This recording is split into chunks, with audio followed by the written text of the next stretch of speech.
du Gabon au Togo. Ce que le procès des collaborateurs d'Ali Bongo révèle sur Forgue Gnassingbé et sa minorité pilleuse, l'opulence dans laquelle vivent ces familles qui prennent en otage les États par une gouvernance sempiternelle de père en fils en Afrique, alors même que leurs concitoyens végètent dans la misère, traduit un système de corruption, de détournement de fonds publics à ciel ouvert. Le procès des collaborateurs d'Ali Bongo en cours actuellement est révélateur de ce que Forgue Gnassingbé et sa minorité cachent au Togo. S'il y a une évidence qu'il aille l'actuel pouvoir de Lomé et à celui que Clotaire Oligui Nguema a renversé le 30 août 2023, c'est l'accaparement du pouvoir politique par une seule famille. Forgue Gnassingbé, tout comme Ali Bongo au Gabon, a hérité du fauteuil présidentiel à la suite du décès de son père qui a régné durant 38 ans. Les deux héritiers d'État entretenaient d'ailleurs de très bonnes relations avec de fréquentes visites de Forgue Gnassingbé au Gabon. Dans de telles circonstances, la gouvernance au sommet des deux États est similaire, avec pour objectif la conservation du pouvoir et des avantages qui y sont liés.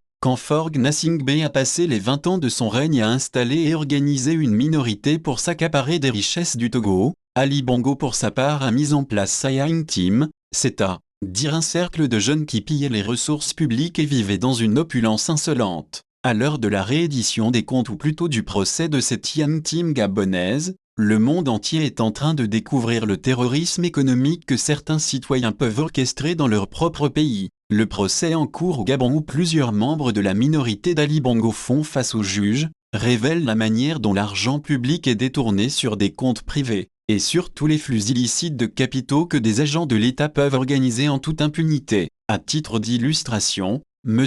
Ali Mohamed Saliou, chef de cabinet adjoint d'Ali Bongo, touchait un salaire mensuel estimé à plus de 80 millions de francs CFA et des primes de 100 à 400 millions de francs CFA. Ce jeune de moins de 35 ans s'est constitué une petite sacoche de bracelets montres estimée à 1,4 milliard de francs CFA et un patrimoine de plusieurs villas au Gabon. Les biens de ce jeune homme sont estimés à plus de 8 milliards de francs CFA. D'autres membres de cette Yang Team comme Ghislain Gounou, ancien chef de cabinet de Noureddine Bongo, et Laïkoga Gessiou, directrice de la communication présidentielle, sont également inculpés. Il faut noter que c'est seulement en 14 ans de règne que Ali Bongo a réussi à organiser ce système de détournement de fonds publics au détriment de la nation. Or, depuis plus de 20 ans, le même constat est établi au Togo. Forgue Gnassingbé a installé une minorité de personnes autour de lui, et avec cette minorité, il pille allègrement les richesses du Togo. Malgré les rapports constants de certaines institutions de la République,